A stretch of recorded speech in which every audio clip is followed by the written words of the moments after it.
তেলাপোকাও একটা প্রাণী, সেও একটা নায়িকা বা নায়ক। আপনি বলবেন যে অপু বিশ্বাস বলেন, আমি বলেন, পূর্ণিমা আপু বলেন, এনিবডি এলস, যে কারো বুড়িটা হয়ে গেছে আমাদের একটা গালি। এও কিন্তু এখন বলতে গেলে বেকার। এটা আমাদের ফিল্মের অযোগ্যতার জন্য। যে এটা বরাবর প্রতিটা ইলেকশনের সময় হয়। আমি আসলে আমাদের স্কুলে ইলেকশন হতো, ক্লাস 5-এ যখন ছিলাম তখন থেকে ইলেকশন হলে কিভাবে যেন আমি প্রার্থী হয়ে যাই অনিচ্ছা সত্ত্বেও। তো ওখানে দেখা যায় যে বিপুল ভোটে ইলেক্টেড হই। সর্বোচ্চ ছাড়া আমার লাইফে কমই ঘটেছে। আমি আমার জীবনে বলতে গেলে কোনো কাজে সেকেন্ড হইনি। তো এটা আমার জন্য একটা বিশাল পরীক্ষা ছিল। আমি এবার ভেবেছিলাম যে কোনোভাবে সেকেন্ড হয়ে যাই। সেকেন্ড হলে আমি মনে হয় সে রাতে আসতাম না। যদিও দায়িত্ব থাকতো, পাশ করে গেলেই একটা দায়িত্ব, সেই দায়িত্ব থেকে পিছপা হতাম না, কিছুটা কষ্ট পেতাম। সামনের দায়িত্ব নিয়ে কি ধরনের পরিকল্পনা আগাচ্ছেন, কি ধরনের কাজ? আমরা ইলেকশনের দিন দেখেছি আমাদের শ্রদ্ধেয় আমিন খান সাহেব বলেছে যে এই সমিতি থেকে এমন কিছু আশা করা উচিত না যেটা আমাদের পক্ষে সম্ভব না। এখন যারা শিল্পীদ্বয় ভোটার তারা যদি আশা করেন যে আমার বাড়িতে একটা একতলা বিল্ডিং আছে, এটাকে শিল্পী সমিতি 6 তলা করে দিবে, এটা তো পসিবল না। বা যদি কেউ মনে করেন এফডিসি থেকে তার বাসা পর্যন্ত একটা ফ্লাইওভার হবে, এগুলো পসিবল না। যেগুলো পসিবল সেগুলো আমরা ট্রাই করব। বিশেষ করে এটা ছবির জায়গা। আমাদের মনোয়ার হোসেন বিদ্যুৎ সাহেব কিন্তু একটু আগেও ঘোষণা দিলেন যে প্রতিটি ডিস্ট্রিক্টে তিনি টুইন হল করবেন। তো আমার মনে হয় হল যখন হবে আমাদের কাজ কিন্তু ছবির সংখ্যা হবে। তিনি হল করতে পারেন মানে তিনি কিন্তু ছবিও বানাতে পারেন। তো আমি মনে করি যখন আমাদের অনেক ছবি হবে, স্বাভাবিকভাবে আমাদের এই 570 জন শিল্পীর মধ্যে 250 থেকে 300 শিল্পী কিন্তু কাজ প্রত্যাশী। এখনো তারা কাজের জন্য কিন্তু ঘোরাঘুরি করেন প্রচুর পরিমাণে, সেখানে আমিও ইনক্লুডেড। আমিও কিন্তু এখন বলতে গেলে বেকার।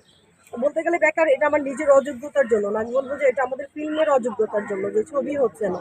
আমরা সমস্ত বেকাররা মিলে আবার কাজের মানুষ হব, এইটাই চাই। আপা এখানে একটা প্রশ্ন করি, এই যে বললেন যে সিনেমা হচ্ছে না বা আপনি বেকার, ওই অর্থে বললেন যে ওইভাবে সিনেমা হচ্ছে না, কিন্তু আমাদের সিনেমা কিন্তু এখন বাইরের দেশের অভিনেত্রীদের বেশি, এটা নিয়ে কি বলবেন? সেগুলোই তো আমি এই যে বললাম, সবকিছু সুপারভিশনের দরকার আছে। বাইরের দেশের যদি আধিক্য হয়, আমরা নিজের দেশের বেকার মানুষরা কোথায় কাজ করব? সেই কাজের পরিধি দরকার, কোয়ান্টিটি দরকার। বাইরের দেশের যে ব্যাপক পরিমাণে মানে এই যে কাজের যে একটা এই জিনিসটা কমাইতে হবে। মানে এটা আচ্ছা, আসলে আপনি যে এবার নির্বাচিত হলেন, ব্যক্তিগতভাবে আপনি কোন বিষয়টাকে বেশি ফোকাস দিবেন শিল্পী সমিতি থেকে? আসলে আমি তো ওই যে বললাম যে আমরা ছবির মানুষ, আমরা কিন্তু কাজ চাই। এই ঝর্ণা স্পটে দাঁড়িয়ে আপনাদের ক্যামেরাতে ইন্টারভিউ দিব, এটা কিন্তু আমাদের মুখ্য চিন্তাধারা না।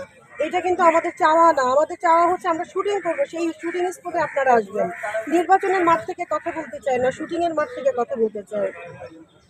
এফডিসি তো আসলে কাজ কমে গেছে আগের থেকে, সেই জায়গা থেকে আপনারা কোনো পরিকল্পনা করবেন কিনা না, নির্বাচিত হওয়ার পর? এটাই তো বলছি যে আমরা কাজের জন্য মাত্র তো বসলাম 2 দিন হলো। এখনো আমরা কিন্তু বসতে পারিনি।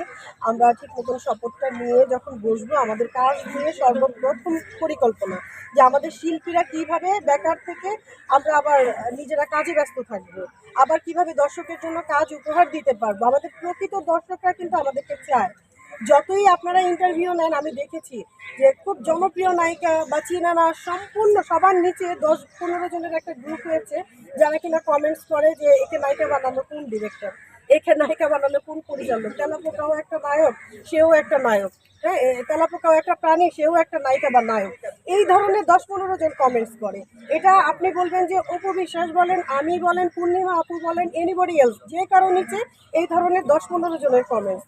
একটা নায়িকা রত্না, একটা মানে যে কোনো একটা নায়িকাকে নিয়ে কিন্তু আমাদের মতো যারা আছেন 2-3 কোটি টাকা ইনভেস্ট করে প্রডিউসাররা, ডিরেক্টররা ছবি বানাতেন।